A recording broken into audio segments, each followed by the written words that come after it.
जय श्री कृष्णा। कृष्ण ज्ञान ऊर्जा में आप सबका स्वागत है।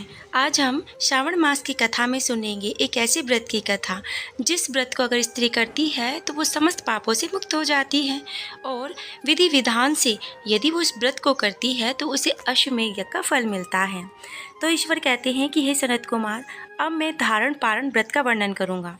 प्रतिपदा के दिन से आरंभ करके सर्वप्रथम पुण्यवाचक कराना चाहिए।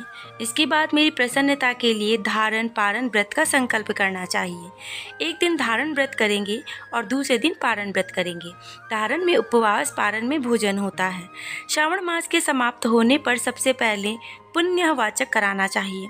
इसके बाद हे मानत आचार्य अन्य ब्राह्मणों का वरण करना चाहिए। तत्पश्चात पार्वती शिव की स्वर्ण निर्मित प्रतिमा को जल से भरे हुए कुंभ में स्थापित कर रात में भक्तिपूर्वक पूजन करना चाहिए। पुराण श्रवण आदि के साथ रात भर जागरण करना चाहिए। प्रातःकाल अग्नि स्थापन करके विधि पूर्वक होम करना चाहिए। त्रयंबकम इस मंत्र में तिल मिश्रित भात की आहुति करनी चाहिए।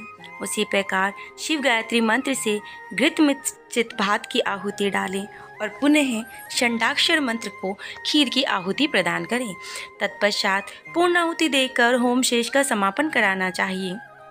तो हे मुने, अब मैं श्रावण मास में उपवास विधि को कहता हूँ, तुम इसे आदरपूर्वक सुनना।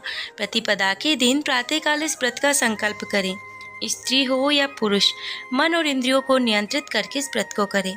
अमावस्या तिथि को लोक का कल्याण करने वाले वृक्ष ध्वज शंकर की पूजा अर्चना षोडश उपचारों से करें। उसके पश्चात अपने सामर्थ्य के अनुसार वस्त्र अलंकार आदि से ब्राह्मणों का पूजन करें, उन्हें भोजन कराएं और प्रणाम करके विदा करें।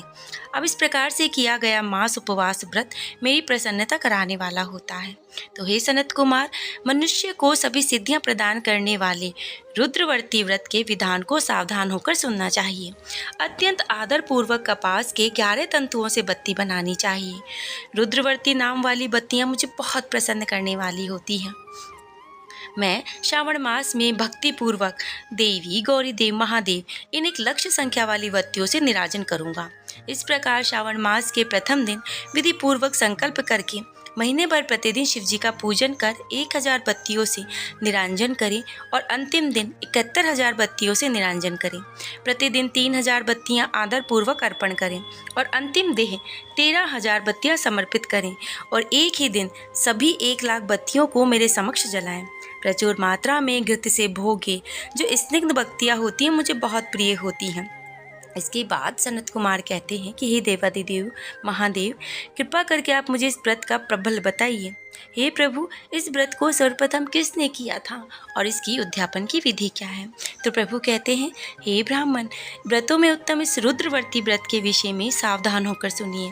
यह व्रत महापुण्य व्रत, सभी उपद्रवों का नाश करने वाला, प्रीति सौभाग्य देने वाला, पुत्र पौत्र समृद्धि प्रदान करने वाला, व्रत करने वाले के प्रति शंकर जी की प्रीति उत्पन्न करने वाला, प्रथम पद शिवलोक को देने वाला है। तीनों लोकों में इस रुद्रवर्ती के समान कोई उत्तम व्रत नहीं। इस संबंध में लोग यह प्राचीन दृष्टांत देते हैं कि शिप्रा नदी के रम्य तट पर उज्जैनी नामक एक सुंदर नगरी हुई।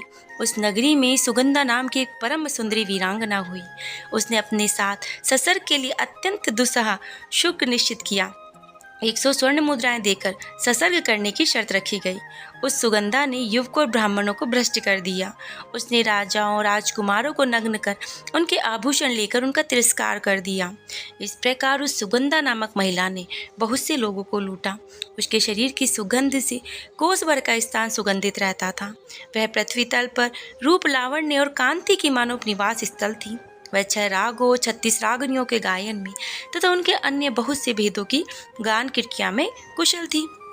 अब यह नृत्य में रंभा आदि देवांगनाओं को भी तिरस्कार कर देती थी। वो महिला ऐसी थी कि उसकी चाल चलन से ही पुरुष उस पर मोहित हो उठते थे। यहाँ कई विप्र ध्यान में लगे हुए थे, कई जप में लीन थे, मुनि शिवार्चन में रखते थे। कि विष्णु के पूजन में रत थे। तो हे महामुनि, उसने उन ऋषियों के बीच विराजमान मुनि वशिष्ठ को देखा। उनके दर्शन के प्रभाव से उसकी बुद्धि धर्म में प्रवृत्त हो गई। जीवन विषयों से उसकी विरक्ति हो गई। अब अपना सिर झुका झुका करके बार बार मुनि को प्रणाम करने लगी और कहा कि हे मुनि, मैं किस प्रकार आपका आशीर्वाद पाऊं। तो सुगंधा क्या कहती है? सुगंधा कहती है, मैंने बहुत से पाप किए हैं मुनि, अतः हे प्रभु, उन पापों के नाश के लिए मुझे उपाय बतलाइए। तो ईश्वर कहते कि सनत कुमार उस सुगंधा के इस प्रकार कहने पर दीन वत्सल मुनि वशिष्ठ अपनी ज्ञान दृष्टि से उसके कर्मों को जान करके आदर पूर्वक कहते हैं। वशिष्ठ कहते हैं, तुम सावधान होकर सुनो, जिस पुण्य से तुम्हारे पाप का पूर्ण रूप से नाश हो जाएगा, वह सब मैं तुमसे कह रहा हूँ। हे भद्रे, तीनों लोकों में विख्यात वाराणसी में जाओ। वहाँ जाकर तीनों लोकों में दुर्लभ महान पुण्य देने वाले प्रभु शिव के लिए अत्यंत प्रीतिकर रुद्रवर्ती नामक व्रत के करो। उस क्षेत्र में जाकर करना। इस व्रत को करने पर तुम परम गति को प्राप्त करोगी। ईश्वर कहते हैं, तो उसने अपना धन लेकर सेवक और मित्र सहित काशी में जाकर वशिष्ठ के द्वारा बताए व्रत को विधि विधान पूर्वक किया। इस प्रकार उस व्रत के प्रभाव से वह सशरीर उस शिवलिंग में विराजित हो गई।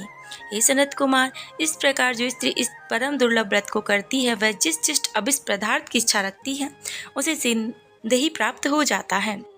हे सुब्रते, आप मणिक्यावर्तियों का महात्म्य सुनिए। उस मणिक्यावर्तियों के व्रत से स्त्री मेरे अर्थ आसन की अधिकारिणी हो जाती है और महाप्रलय पर्यंत तक मेरे लिए प्रिय रहती है। अब मैं इस व्रत की संपूर्णता के लिए उद्यापन की विधान बताऊंगा। चांदी की बनी हुई नंदीश्वर की मूर्ति पर आसीन सुवर्णमय भगवान शिव की पार्वती सहित प्रतिमा को कलश में स्थापित करें। विधि के साथ पूजन कर रात्रि में जागरण करें। इसके पश्चात प्रातःकाल नदी में निर्मल जल से विधि विधान पूर्वक स्नान करके 11 ब्राह्मणों सहित आचार्यों का वरण करना चाहिए। उसके पश्चात रुद्र सूक्त से, गायत्री से, मूल मंत्र से घृत, खीर, बिल्व पत्रों का होम करना चाहिए। उसके बाद पूर्णाहुति होम करके आचार्य आदि की विधिवत पूजा करनी चाहिए तथा सपत्नीक 11 उत्तम विप्रों को भोजन कराना चाहिए। तो प्रभु कहते हैं कि हे सनत कुमार, जो स्त्री इस व्रत को करती है वह समस्त पापों से मुक्त हो जाती है। उसके पश्चात विधान पूर्वक कथा सुनकर स्थापित की गई सामग्री ब्राह्मण को दे देनी चाहिए। इससे निश्चित ही 1000 अश्वमेध यज्ञ की फलों की प्राप्ति होती है। ओम नमः शिवाय।